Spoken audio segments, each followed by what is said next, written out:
Scott, for you, and Frost and Jackie for sort of bringing me back into the fold.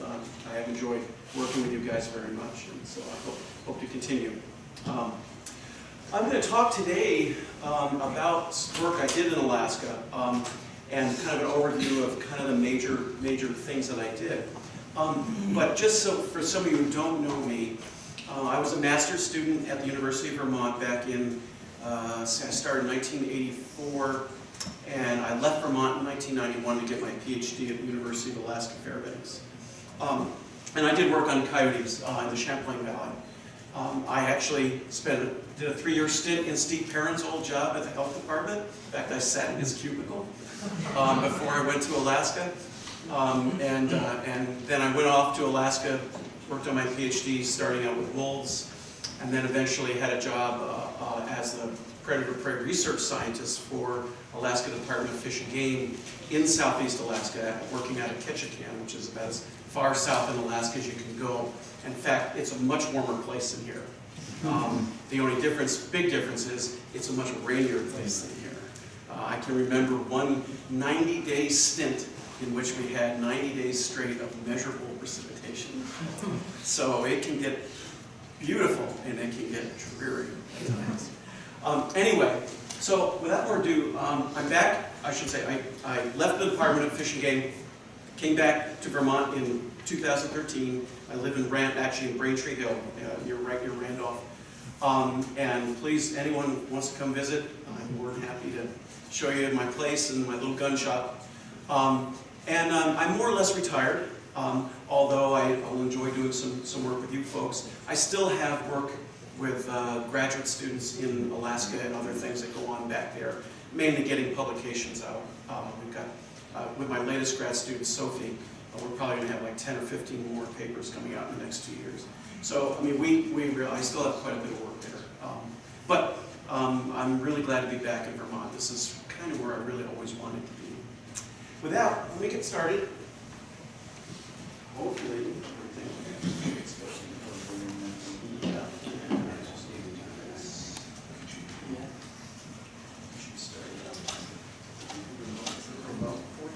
I'll do it from here.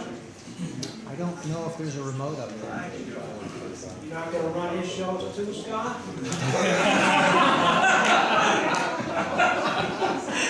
I don't know how to answer that. Yeah, lights, thank you. That's okay. So he's a control freak. Selectively. Okay, well, what I want to do today is discuss probably the major aspect of the work that I did for really 22 years. And you can imagine over 22 years, there was a lot of things I was involved in. And I'm going to try just to give an overview of kind of the main theme, which was to look at predator-prey dynamics in a system that included wolves, included wolves, included black bears, and included Sitka black-tailed deer. Also included people. One of the things that's different about Alaska is that you also have people who are what we call subsistence users, people who actually, their red meat comes from wild game. They don't get red meat any other way. And that's true for Southeast as well as it is for other parts of Alaska. But this work was connected, networked.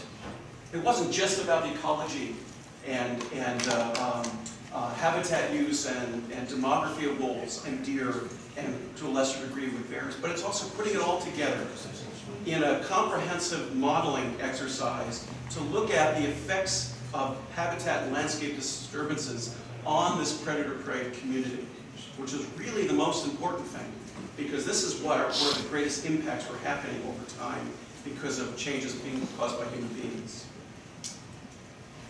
So here's Southeast Alaska, the Panhandle. It's about 22 million acres. I did most of my work in that area that's labeled number 2. Those are Alaska Fish and Game Management Units. Unit 2 is Prince of Wales Island there in the south. Prince of Wales Island is the 3rd largest island in the United States. It's just behind the Big Island of Hawaii and Kodiak Island. And in itself, that little cluster, little archipelago of islands down by Prince of Wales is about 2.2 million acres. So it's a big place. It's a big place. and it's one of the most productive forest ecosystems in Alaska. Southeast Alaska is a stunning place to live. There is no question that it's one of the most beautiful places on Earth when the sun shines. Whales, killer whales, gray whales, you have all kinds of species of bears, you have black bears, you have brown bears, you have coyotes, you have wolves. There's eagles. Eagles are like crows. All the eagles are like crows. You go on a salmon stream and you might see as many eagles in one day as I saw in my entire career here on the East Coast, in an entire lifetime. And the mountain goats. But the dominant features that I was actually paying the most attention to with respect to my predator-prey work were the big productive forests, the rainforest, temperate rainforests of Sitka spruce, western hemlock, red and yellow cedar, trees that sometimes had diameters up to 17 feet at the base, 200 feet tall, some trees 800, 900 years old. Just an amazing primeval forest that in a large part of Southeast Alaska was still in what you would call pristine condition. And in fact is the biggest block of temperate rainforest in the world, still existing in the world. It also contained many sites of Alaska Native habitations, villages, and burial sites. So you still go out there and find totems in place. So it's a remarkable place. It's also a place that's seeing rapid change because of human beings. Logging and mining and industrial, basically what I would call industrial tourism, are making major changes. And of course, with logging and mining also come roads, and roads have profound impacts on wildlife, as well as profound impacts on the way people harvest wildlife.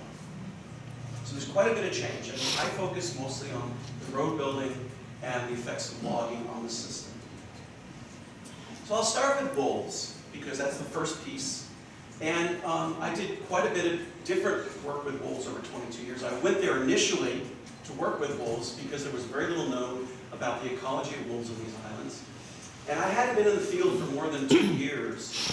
And the federal government was petitioned by a group out of Colorado to list wolves in Southeast Alaska as threatened under the Endangered Species Act. And of course, being the person working with wolves on the islands, guess who gets targeted by the newspapers, the people who are opposed to any kind of ESA listing, as well as people who just flat out hate wolves. And so it made life a little difficult for quite a while. But I managed to get through it, and we managed to do quite a bit of work. These wolves are different. They are a bit smaller than you would typically see in Minnesota or in interior Alaska, British Columbia. They are primarily feeders on Sitka black-tailed deer, but they also consume quite a bit of salmon and beaver. In fact, they spend a great deal of time in estuaries in the fall feeding on salmon. Genetically, they are associated with the wolves that once roamed Washington and Oregon and Idaho and southern coastal British Columbia and followed the areas that opened up as the ice retreated. They didn't come from interior Alaska or interior British Columbia. So they are a coastal wolf. And in fact, in conjunction with the population that is in northern coastal British Columbia, as well as Southeast Alaska, that population alone contains more mitochondrial and nuclear genetic diversity than all other wolves in North America combined. And it's largely because at least that British Columbia population or segment never underwent predator control. So they harbor a lot of the genetic variation was there centuries ago in wolves, probably over a lot bigger area of North America. Well, in working with these animals, of course, there's varieties of research. Some involve non-invasive methods, which I'll talk about quickly here in a few minutes. But by and large, you got to handle the animal to really look at their behaviors, their ecology, their foraging ecology, habitat use, and survival and reproduction.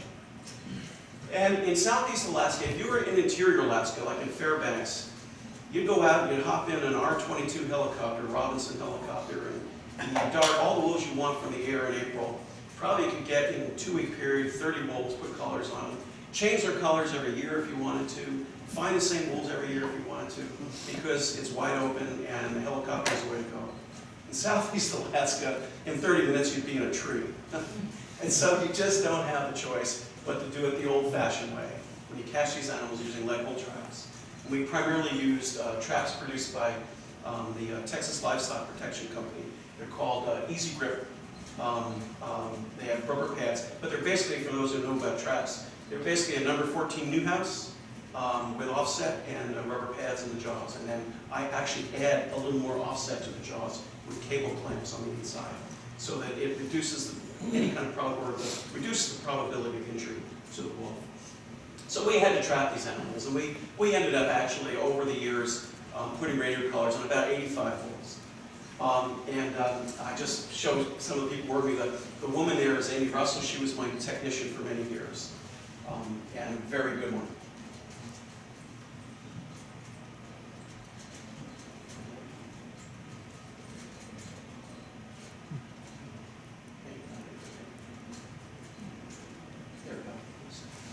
Okay, well, not surprisingly, when we get data on locations of these wolves, these are some older data, mainly from VHF collars, not from the GPS tracking collars that we've been putting on the last few, since about 2006, 2007.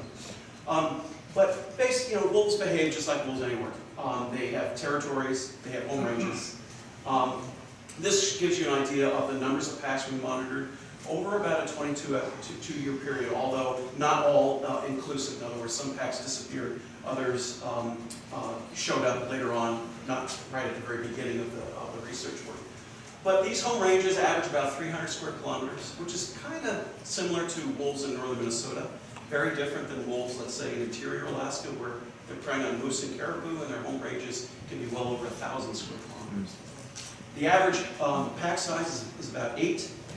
And you usually have within a pack area some non-resident wolves that are dispersing, or what we call extraterritorials, which are wolves that are about to disperse, and they're kind of floating between packs before they leave, or wolves that have ended dispersal and they're floating between packs, trying to find a place to settle in. And so you have sort of 3 social groups: dispersers, extraterritorials, and then these resident pack members. As part of the work, we wanted to get demography, reproduction, and mortality of these wolves, as well as the areas that they covered and the habitats they used. To do this, we actually located dens using the radio telemetry. Then we would go into the dens, and we had a video camera with a 16-foot flexible shaft to the camera lens. The camera lens itself was an industrial sapphire, so it could be bitten and not be damaged. And it's ringed by infrared lights, so that illumination, so that you could actually get in there and illuminate the litter of puppies in the dens. Occasionally, some of these dens were so massive. One in particular had 11 entrances. Some of the entrances and tunnels, I should say, were up to 60 feet long. And so finding the natal chamber was difficult. We actually put in the den. And one of the things we found in doing this is that you might think, well, so what happens afterwards? So the wolves abandon the den after you disturb it. And what we found is that no, that doesn't happen as long as you do this the pups are about 6 weeks old. After 6 weeks old, they're big enough to be mobile enough for the mother to move, and then she'll abandon the den. But if you do it just at that window of about 6 weeks, just after the eyes open up, you can get in there, get out, disturb the den, and it's an exciting time because all the wolves, the packs all around you, barking and howling. You're climbing into the den. Exciting. Yeah, it's pretty exciting. But if you do it quickly and you do it at that time period, they don't abandon the dens. So they just come right back and use it as if you had never been there.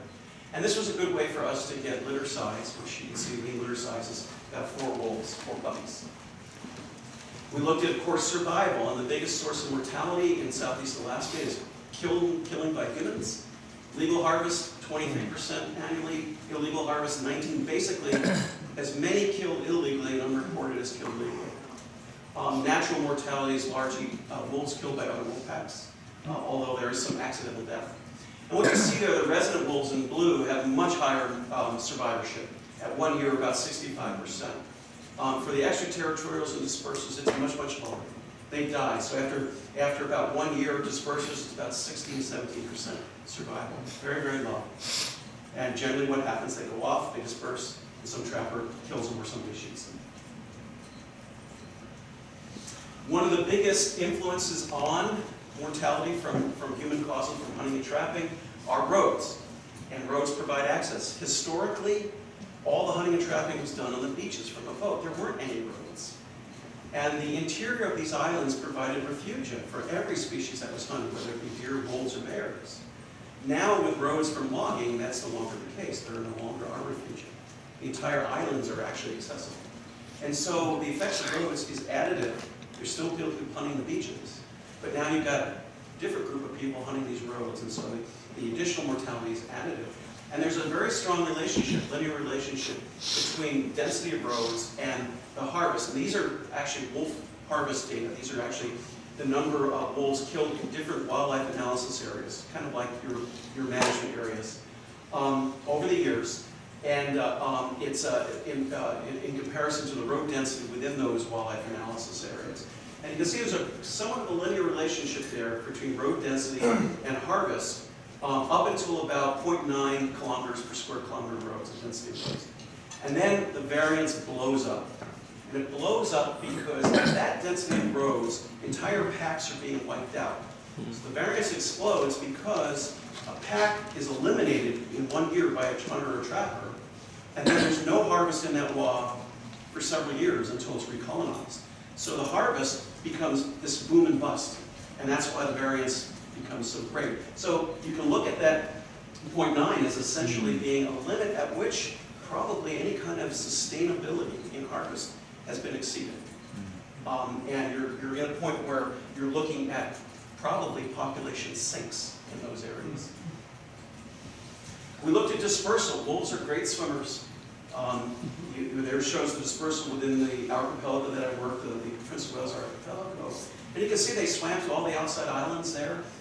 We had one that swam over 2.5 miles in the open ocean. It wasn't protected water. There's big rollers out there off at Noyes Island. They're amazing swimmers, but we never had any either genetic data or telemetry data that suggests that they ever swam across Clarence Strait there that goes down the middle that separates Prince of Wales Island to the east, or actually, it's to the east from the mainland. And when we look at the genetic data, it shows that this population is isolated. So that is a barrier. Even though wolves are good swimmers, that Clarence Strait is a barrier. Because it's too wide, or? What's that? Too wide? Yeah, too wide. And you know, the thing about dispersal, there's a couple things. First off, it is wide. There's heavy currents in there, so they may have made the attempt and died. There are a few places with some stepping stone islands that they could probably get across, but that narrows the probabilities down a lot because it's that one little bottleneck. And the other thing about dispersing we have to always keep in mind is that disperser doesn't add to the population genetically unless it reproduces. So if you have a healthy population of wolves on GU2, they're not really going to accept migrants coming from the mainland very easily. Now they might export wolves, but they're unlikely to accept wolves because they're a healthy, stable, dense population. And so you've got the disperser's got to reproduce to make much effect. And we find very little evidence that wolves have migrated to the mainland or gone the other way.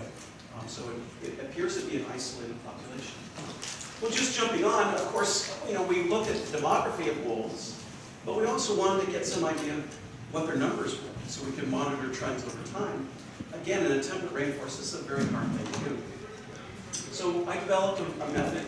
It's borrowing from some of David Ausman's work in Montana, where we developed a hair trap for wolves. And the issue isn't really the hair trap or making it work. It's how you lay it out, the design of how you lay out the locations of the hair traps to be able to come up with a population estimate ultimately from your data. But the hair traps are simply a board, a little 9 by 6 inch plywood board with 3 strands of barbed wire. It's put on the ground, covered with a little bit of debris, staked to the ground, and then it's saturated with a lure called megamusk. And when you super saturate it, particularly with this lure, everything wants to roll in it, even Forest Service employees. And so you get everything. You get hair from all kinds of stuff. Of course, you can identify the species of hare pretty easily. But it works quite well. You see a wolf approaching a station, rolling. There's a second wolf out at the second station who's about to roll and leave hare. And if you go back, we would do it every 10 days. You've got to collect the hair within every 10 days because the wet weather will degrade the DNA on the hair follicle.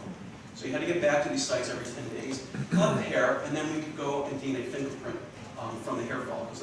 And the DNA, or the DNA extraction and sequencing is actually quite routine. That really wasn't what was unique about this work.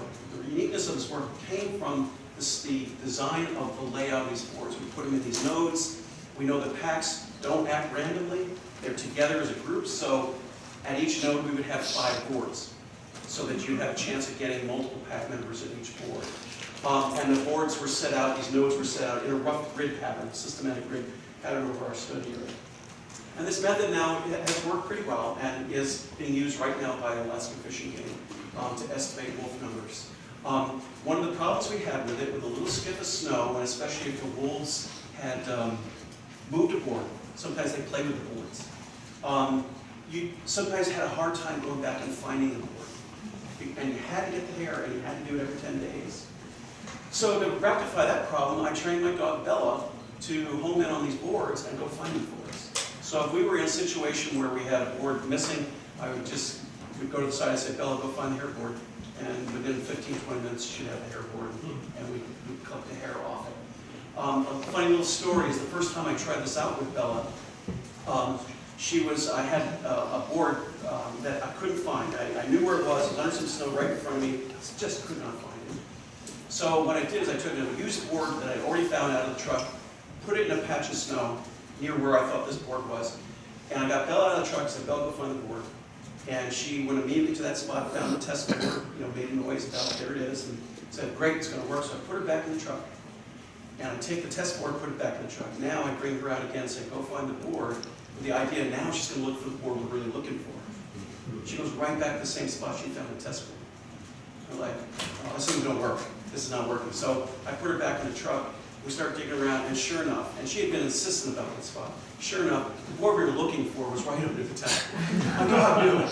If we were just smart enough to listen to her, we would have been just fine. And she worked out quite well for the rest of the work in finding those boards.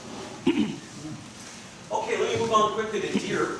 So we kind of have to do the same. When you work with predators, you almost always, if you want to understand prey ecology, predator ecology, you have to work with prey. You always get led to the prey because the prey really are where it's at in terms of the dynamics of the predator. And secondly, the prey are going to lead you to the habitat because that's what's going to determine their numbers, or at least influencing them as they determine it. So we eventually went and started doing a lot of work on Sitka black-tailed deer. And there had been previous work on habitat use, but not a lot of work actually capturing and handling these animals in temperate rainforests and getting a substantial amount of data. All the other studies were very small, very limited in scope. So we caught and radio collared eventually 356 deer. This includes neonate fawns. And one of the ways we captured adults, we free range caught them, darted them, using telemeter darts. New Dart was the company we used.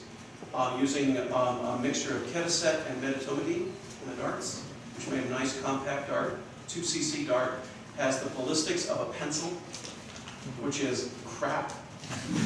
So you have to get a really close shot to get a safe shot, always to the rump, so that you don't ever hit the deer in a vital area.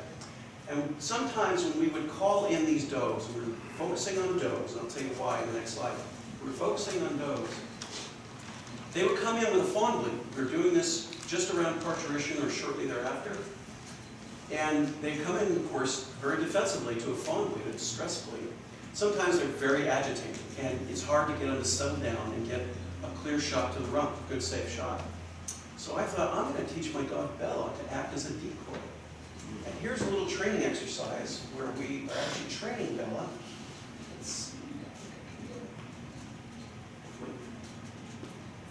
There we go. Now you can hear it's kind of quiet, but that's the deer call.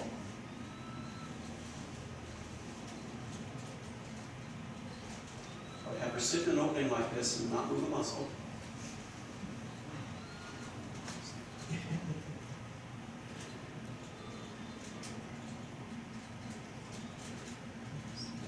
doe.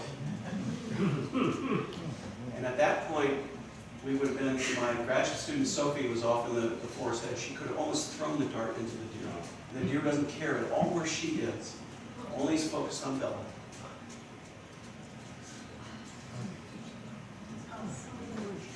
Now, that deer bolted, and Bella bolted after. She did not initiate that. Seriously. Yeah. I could train her to stay so. All right, how many deer dead now? Watch her. Now watch her. She knows that she hears a deer long before I even know anything's there. Yeah. So I learned to watch Bella, and now I know a deer's coming in. And here's a deer coming in.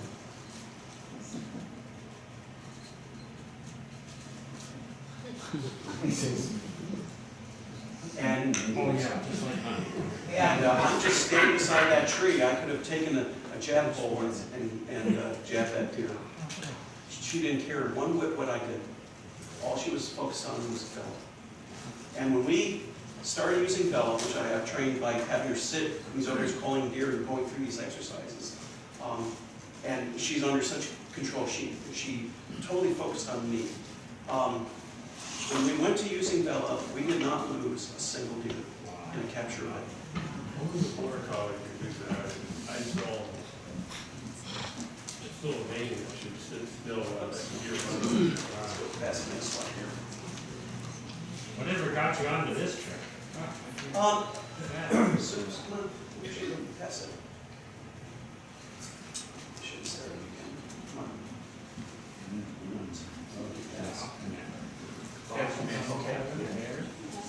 What got me onto that was just Bella was such a phenomenal field dog in terms of her behavior in the field. She would never wander very far from me. I had never felt nervous about having her near dangerous animals like bears. I mean, she used to always chase black bears off me when I was putting down wolf traps. So she always was so controlled. And I felt, I could do this. I could actually train her, pull the deer up right on top of her and not have her move. I had total confidence in that, and that she poured out. Anyway, so we captured deer. We got, of course, we're focusing on does. We did have some male data, but primarily we're focusing on adult does. These are GPS tracking collars. GPS tracking collars, of course, you have to get back to download the data. These are before spread spectrum or remote access. And of course, you home in on the beacon signal, the radio signal on these collars. Well, here was another thing where Bella came into play. Because in the difficult terrain and thick forests in southeast Alaska, the radio bounce, the signal bounce is horrendous, especially when you get fairly close to the collars. So you might be within 100, 200 feet of these collars, which are in thick terrain, thick cover. They're not out in a nice open field. And you might spend 2-3 hours homing in on that collar because the signal bounce is so horrendous. Well, they smell like deer, and so I figured, well, I'll just teach Bella to find the collar. And sure enough, it took about 4 tries, and when we would get within 200 yards, or 200 feet, I should say, of the collar, I'd just say, Bella, go find the collar, and in 15 minutes she'd come back within her mouth. Saved us hours and hours and hours of work in the field. Dogs are wonderful. They really are. And we forget how useful they can be with all our technology. We forget that a dog can do a heck of a lot for you. Anyway, so we looked at not only the habitat use of adult deer and their survival, but we were looking at fawn mortality as well. And in the case of fawn mortality, we fitted the adult deer with vaginal implant transmitters, which are a little device that gets popped out when the fawn is born, starts to signal, and you can locate the birth site, and then also locate the fawns. And there were a couple occasions in which we were there for the birth of the second fawn. And actually observing the birth of the second fawn from the mother. Bear predation is the highest source of mortality on these deer fawns. Can you imagine the terror of a mother giving birth to her second fawn, clearly seeing about 40 yards away a black bear just sitting there waiting? And so it's very interesting to be able to observe this on the ground is pretty interesting, exciting experience. Well, anyway, we radio colored fawns. We had little colors that grew with the fawn and would eventually drop off in a year. And we looked at fawn mortality as well as a bunch of physiological measurements of these fawns to see if anything contributed to their mortality other than just the predation of them. And what would be her response to that? Once she gives birth to the second fawn, does she just stand there and? Well, I mean, with a bear sitting right Bear there, sitting right there, yeah, she freaks out. She does. Yeah, I mean, she has to leave at some point in time. She freaks out. But her response to that situation without the bear sitting there is that within a few hours of birth, she splits up those fawns. She hedges her bet. So if she loses one, she'll lose them both. Why doesn't the bear, like, isn't she vulnerable while she's? Yeah, that's what I was thinking. They could. It could. That's a good question. I don't really know why they wouldn't attack her. And they do prey on adult deer. That's a good question. Anyway, we look at some of this mortality. These are actual numbers of animals from 3 different studies. Prince of Wales, Midcoff Island, and Hecata. These are from old VHF data, not the GPS data. But regardless, you can see that black bear is a significant predator on deer. And you don't see the black bears on Midcoff, you don't see them showing up at Hecata. Well, they don't exist on Hecata. And for some reason, the people who work on Midcoff didn't register any mortalities for black bears, even though black bears exist. I have a feeling those folks actually might not have been able to tell the difference between wolf predation and black bear predation on deer. But anyway, you look at the on Prince of Wales Island, and there bears 23 wolves, well, 23 deer. Well, those are almost all neonate fawns. A few adults, but mostly neonate fawns. When you look at the human hunting on Prince of Wales and Midcoff, the numbers in parentheses are the illegal kill, the illegal component. So on Prince of Wales Island, 9 deer are killed. 6 are killed illegally, of which 6 are killed illegally. Convert this to percentages. You can look at annual percentage of mortality. You can see for adult and yearling female deer, humans and wolves are about equal. Bear is not much far behind. For fawns, 50% of the mortality is from black bear predation. These are all neonates.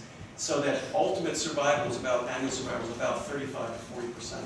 About 60% of fawns are killed, or actually die within the first year, of which about 40% are killed in the first 2 weeks of life as neonates. But one of the other big issues with deer is the changes that logging brings to the habitat. And here in southeast Alaska, when you take a temperate rainforest and you cut it, you create abundant food for deer. But the key here is winter range, because the winters can be severe with very, very deep snow. 2006, we had a winter that had 10 feet of snow at sea level. Under those conditions, deer need the productive old-growth forest because it does 2 things for them. It provides snow interception, plus, because of that snow interception, it keeps, of course, snow on the ground to be at a much lower level. Plus, because of the uneven canopy, you end up getting light coming down the forest floor, so you get vegetation, forage available. So the forage is not only there, but it's also available during the winter time. In a clear cut, you have a tremendous amount of forage, but it's buried under snow in the winter time.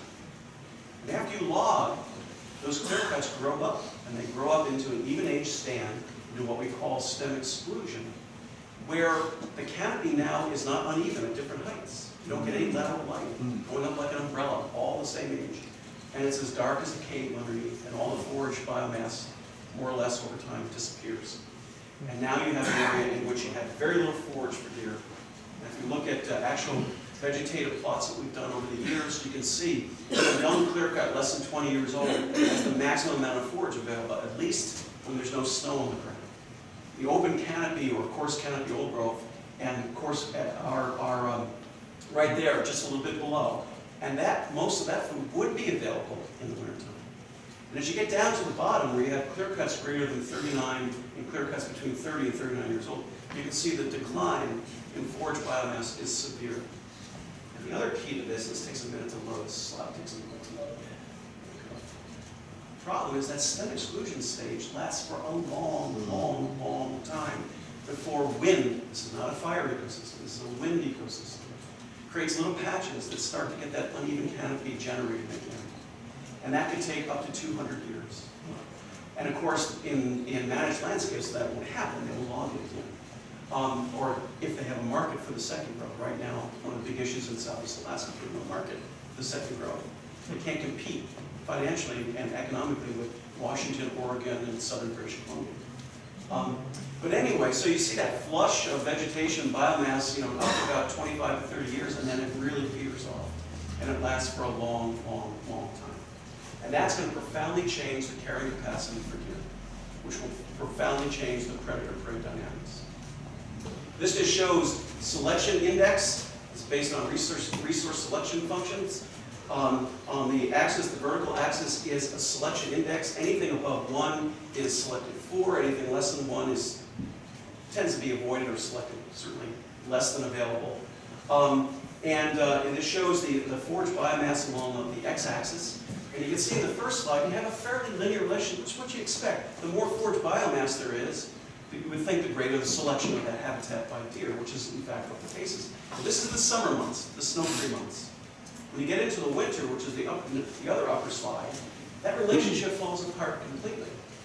Except when you get down to the very bottom slide, when you add an interaction term with canopy cover, now forage biomass matters. Now a relationship between canopy cover and forage biomass merge to create definitely, it's a nonlinear relationship, but definitely a selection function here that shows the strength of the relationship between the forage biomass. It just has to be available. It can't be covered with snow. What you see on the first slide up there, the upper one, is that there's where the habitats for young clearcuts are, and they have a lot of forage biomass in the summer. Deer select for them. Coarse canopy old growth is actually less than 1, selection into less than 1. So, talking about much less selection, the relative selection is much less in the summertime. And the cutoff is about 220 kilograms per hectare between selection and non-selection. But you go in the wintertime and include the canopy, and you can see coarse canopy old growth is there, and young clear cuts are there. It just flip-flops because the food just isn't available in the clear cuts. But selection of habitat isn't just based on forage biomass. Deer have to get food, but they have to be able to get it without dying to get it. And so you have other landscape level issues that relate to the risks of predation. And we looked at this through looking at survival of deer using proportional hazards models, as well as actually mapping these risk landscapes to see if they match well with how deer were selecting those habitats. And one key issues here, one is that when you have risk of predation, the greater the fragmentation, the coarser the fragmentation, the greater the risk from predation by wolves. Wolves are coursing predators. They run after their prey. They do well when they have open areas to run in and little patches to trap the deer, like sheep in a crowd. When you have lower fragmentation, you have lower predation risk from wolves. The other thing is the cost of locomotion in snow. The less the fragmentation, the less the cost of locomotion. You know this with deer yards. The higher the fragmentation, the greater the cost of locomotion to get to the food patches during the wintertime. And so fragmentation and edge density are probably a negative with respect to survivorship of deer, and in this case related to both cost of locomotion and risk of predation. And we can use this to help us understand how we might manage a landscape in timber harvest. We know that on the valley bottoms, the snow melt is going to be relatively slow. The snow is often in shadow by the hillside. The risk of predation is quite high because wolves tend to stay in the valley bottoms, hunt mostly on the valley bottoms. It's also a case where we found that a slope reduced the risk of predation by wolves on deer. In fact, a slope of only 10 to 14 degrees was sufficient to reduce that risk of predation by half. So we had an old saying, we say, when the slope is flat, the wolves are fat. If there's a slope, a deer has hope. And so the risk of predation is going to be high down in the valley bottoms, slow snow melt. Those are going to be risky areas. You go and log those, you're creating habitat that might be very, very damaging to the resilience of deer predation and weather. You go up on the hillside where snow melt's going to be faster and deer have more, they're more able to detect predators. You can loosen those requirements a little bit. You can say, okay, we can maybe manage this on a more coarse basis. We can open up big blocks of clear cuts or strips rather than some sort of selection harvest, which would be a finer grain. And then you get up to the top in the alpine areas, and that's where the melt is the slowest and the risk of predation is the lowest, basically because the deer aren't there in the wintertime. They're down low because of the snow. And you can convert this to some ideas, concepts about how you might, again, manage. You can have, on steep slopes, you might open up areas into strict clear cuts, relatively cheap ways of harvesting timber. But down in those valley bottoms, you want to concentrate on finer grain techniques that reduce fragmentation. Much more expensive, unfortunately, like selective logging or single tree cuts. But that would be what you want to do if you want to manage in the context of trying to keep the resilience in that predator-prey system. In deer, we also, of course, just like wolves, we try to develop ways of counting. Again, deer are hard to count in a temperate rainforest. And our policymakers and political movers and shakers always kept pushing us, talk to the hunters, talk to the trappers. They'll tell you what's going on. They know what's going on. Talk to them and we were always pressured to rely more and more on the Board of Game, who does make like your what is it? Fish and Wildlife. Yeah. They're the ones that promulgate the seasons of agriculture, and they defer to information from the hunters and trappers. So we did some surveys of hunters of deer and trappers and hunters of wolves to see if they could provide us with some useful information on deer numbers and trends in deer and trends in wolves. This is a result of a deer survey we did. And we got clever. If you ask a hunter, are there more deer now than there were 5 years ago? Chances are he's either going to say, or she is going to say, no, there's about the same, or there's fewer deer now. Guaranteed, that's 75% of the time. You're almost never going to hear, oh, there's more deer now. If you ask them that simple question. Instead of doing that, we asked them to draw what they thought was happening to the deer numbers over time, going back in time and projecting into the future, to put what they thought was happening right now in the context of a longer time period. Gets them to think about, well, what was it really like, 10 years ago or 15 years ago, and try to put it connected to what it is now. And so we did that, and we had 88 key hunters who have been hunting for years on Prince of Wales Island. We interviewed them, did face-to-face interviews with them, and we asked them to draw a line on there where they thought the deer population had been and where it's going. And this is what we got. This is what we call the spaghetti graph. When we showed this to legislators and policymakers and said, look guys, this information can be useful, but man, you've got to filter it. It's really not, all that useful. The response we got was, well, there's at least one or two of those guys probably know what's going on. So it was like right past their heads. Anyway, this was, same thing happened with trapping and hunters of wolves and trappers of wolves. Same condition.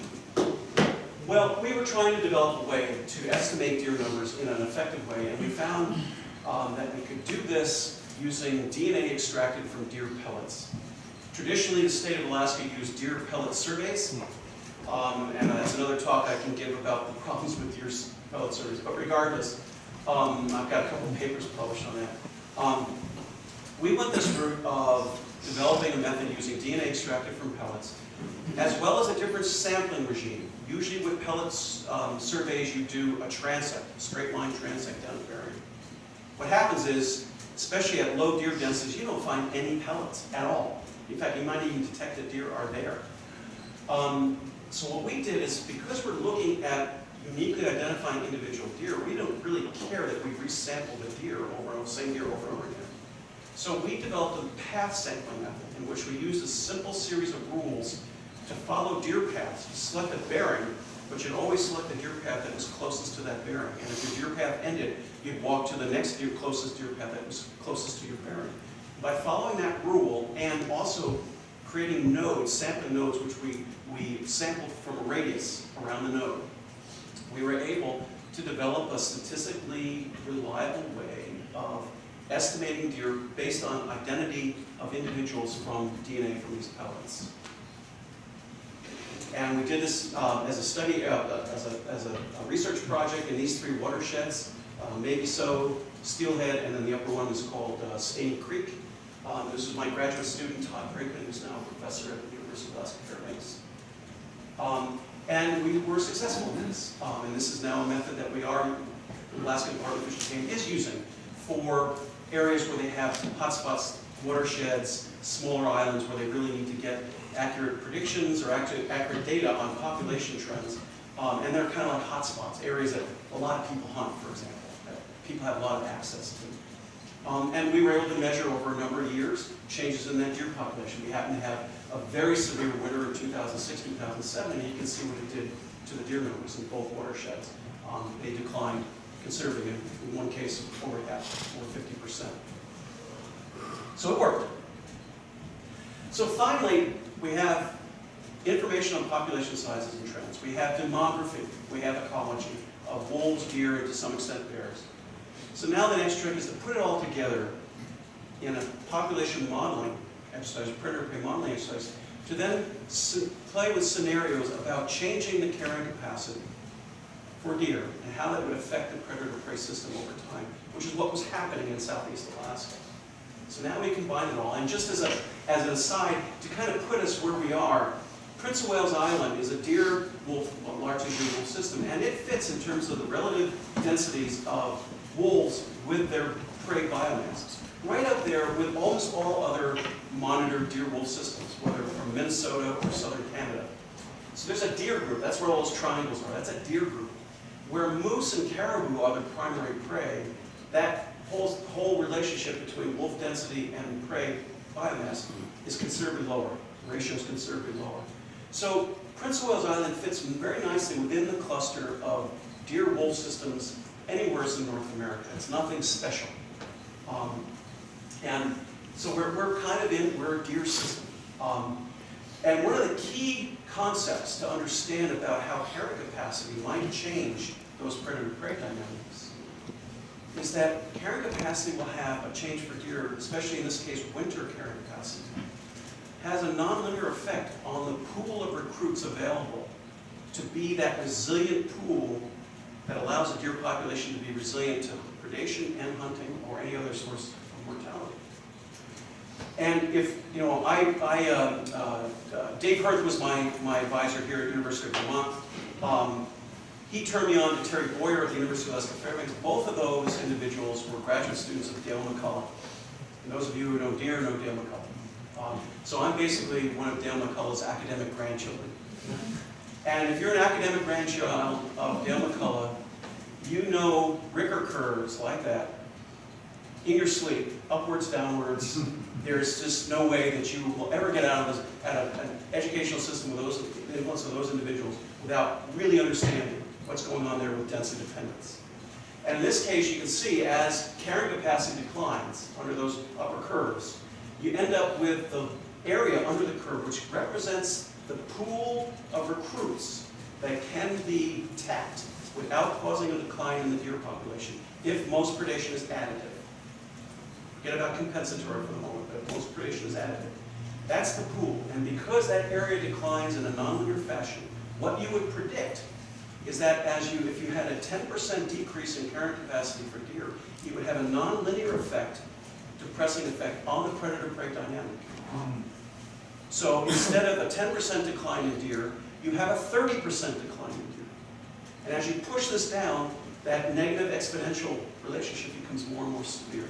So a small change can actually result in a fairly major effect on that predator-prey system. And in the modeling that I've done, I try to explain to people that these kinds of dynamics are similar to what I call this ball in the box.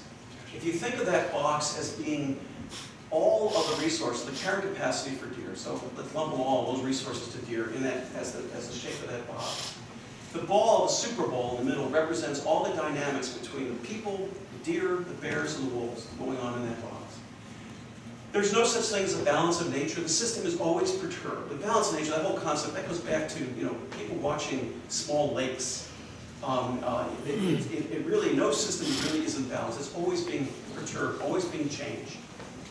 And so the balance isn't there, but the resilience is. If the box is big enough, then that ball can move around in tremendous vibration, tremendous oscillations without hitting the edge of that box. So it can be contained, it will be resilient to those perturbations. Logging is taking that box and making it smaller. But it's not changing the dynamics in that it's still the same, and particularly with the fact that predators don't necessarily synchronize with their prey population. There's often a delay. Prey population decline in 1 year, well, the predator doesn't. And they're still taking the deer, they're still taking, you know, the fawns, the neonatal fawns. And so it leads to very strong perturbation and imbalances. And when you reduce K, you reduce that resilience. So now, with that ball oscillating, probably in a wider fashion, it's hitting the sides. The system becomes unstable. It may not persist. And we're not talking necessarily extinction here, but you may have a collapse of the predator-prey system, which could ultimately result in the disappearance of one or more of the species involved. And the way this works in Alaska is when this occurs in Alaska, who do the hunters blame immediately about the instability in that predator? Well, it's the wolves and bears, eventually bears. And so the extinction event happens because people go out and start killing wolves. And I showed you earlier, they kill them legally or illegally. Roads on southeast Alaska provide all the access they could ever want. And in fact, this whole scenario is playing out right now. When I was working on Prince of Wales early in the 1990s, the estimated wolf population was about 300 to 300 wolves, 350 wolves. Right now, that population may be below 50. And I predicted that, and nobody listened. And it's basically occurring because the perception of low deer numbers in certain areas are causing people to go out there and kill wolves. It's not like the habitat caused the extinction. It's the habitat tied to all these other functions, these economic and social functions. They're all pieced together. It's a network. You can't deal with each one in the vacuum. So Dave, maybe you already said this, but what happened to the bear population? Bear population took a plummet, took a nosedive too, yeah. And that we actually had to close an area to vehicle travel during the bear hunting season because we were concerned that bears were being wiped out. Yeah. And that's from hunting as well. That was all, and most of that hunting actually is out-of-state hunters. But Alaska, in other parts of Alaska, they were really promoting hunting black bears and brown bears to the point where they were actually allowing people to come up and do grizzly and brown bear hunts as unguided hunts because they wanted to kill as many bears as they could. So they're actually tracking non-residents that go and kill bears.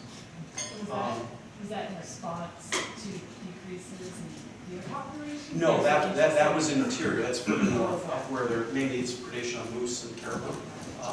Down here, it's mostly local hunters. Not so much the bears. Bears are non-residents, mostly bear hunters. But in terms of the wolves, it's all locals.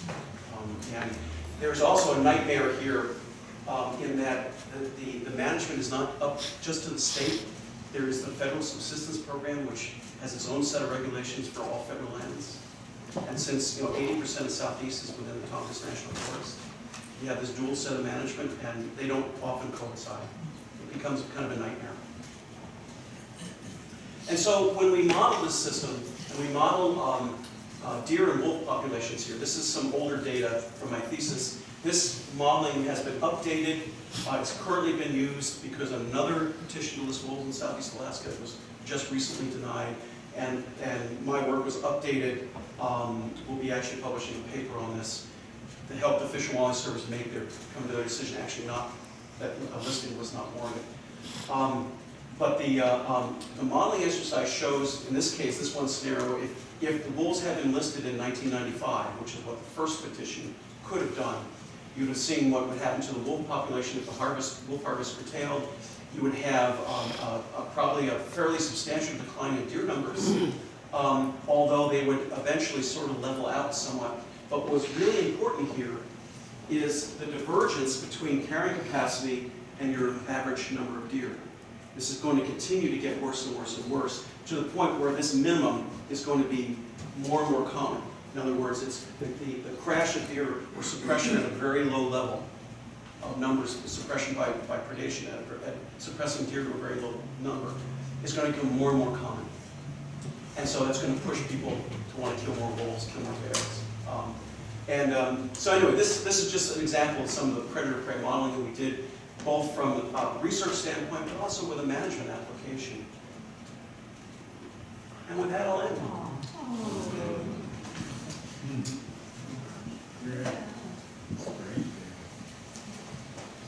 I am happy to take as many questions as you might have.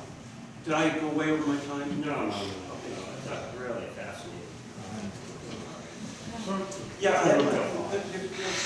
Do you feel like they weren't being listed now? Does that go up?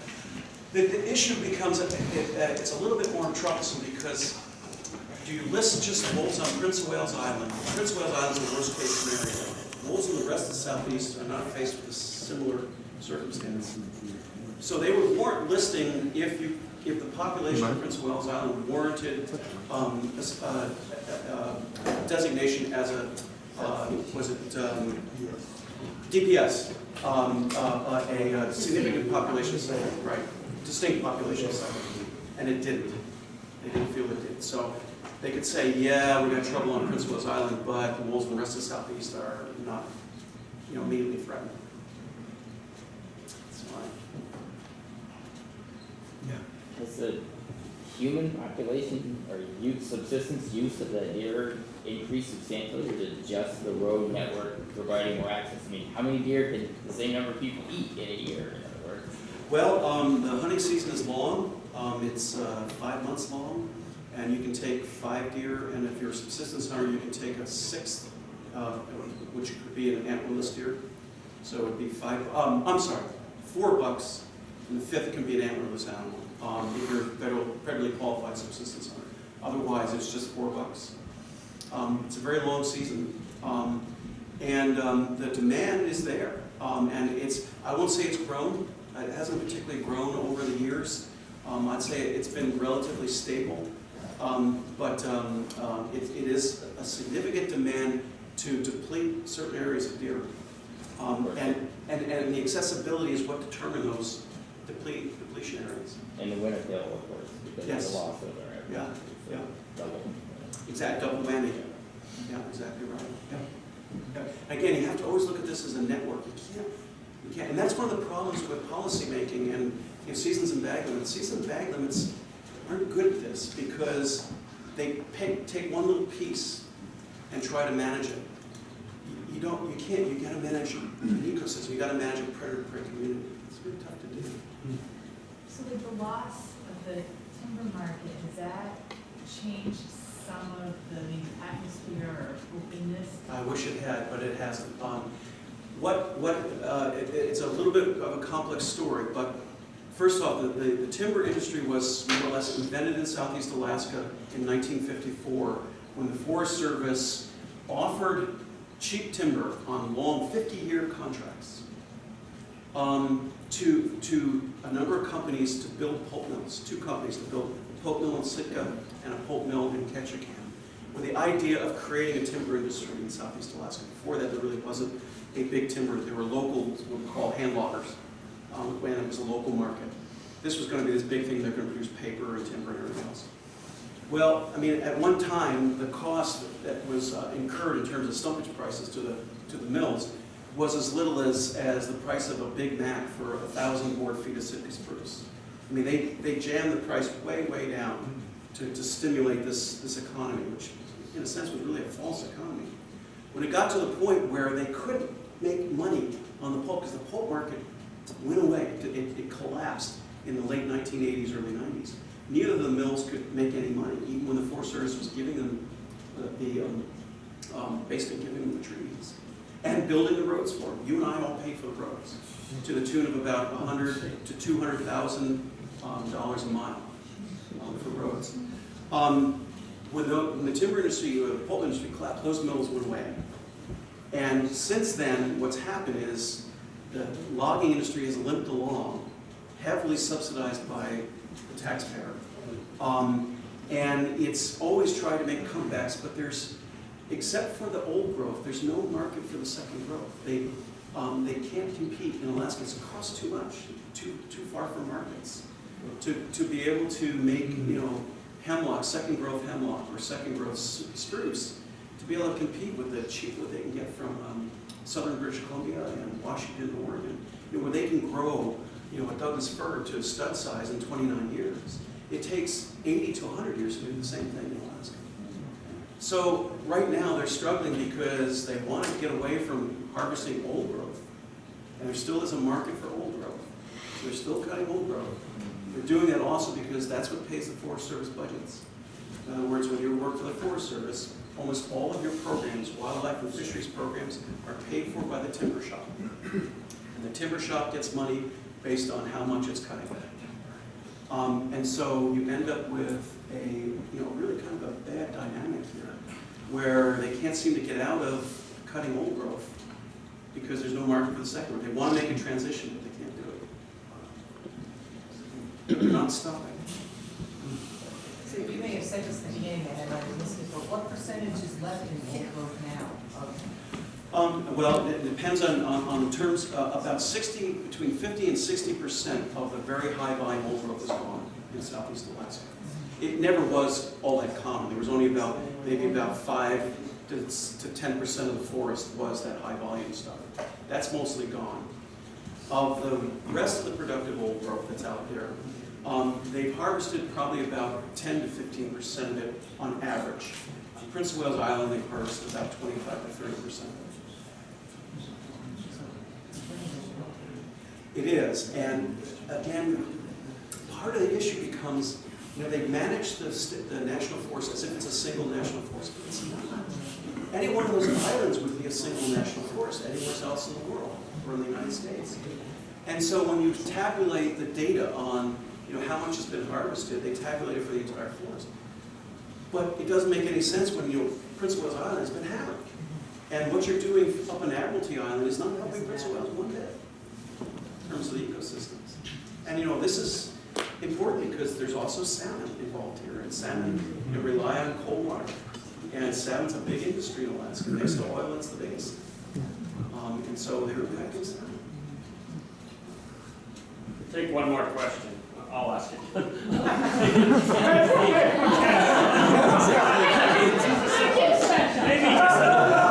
a one-word answer. That's his progress for Scott. That's the most Trump-like. John Austin doesn't want his time cut here, so I got to answer to him every day. Do Alaska Game and Fish, do they have guidelines for managing deer wintering areas like this? No. If they have them, so okay. No, see, what the problem is that they don't manage any land. I mean, there are state Do they management try to work boards. with these landowners? They do. I've spent 22 years trying to work with the Forest Service to manage winter range for deer in southeast Alaska. And before me, other biologists with Alaska Fish and Game probably worked an additional 20 years trying to get them. You make some inroads, you make some progress, but Three steps back, though. one of the problems you run into all the time is, federal employees, the attrition or the turnover is really high. So you have a forest ranger coming in, they're there for about 4 years and then they're gone. And every time a new one comes in, you got to retrain them. And it just drives you nuts after a while. And now, unfortunately, particularly after Sarah Palin became governor of Alaska, but prior to her, when Frank Murkowski it was moving that direction. The state is so pro-development that they don't want anything stopping logging and road development. And so their support for fish and game has taken a 180-degree turn. And on top of that, their answer to the problems of logging there is if the feds don't do it, we're going to work through Congress to get the federal land transferred to the state, and the state's going to do it. Dave, thanks so much.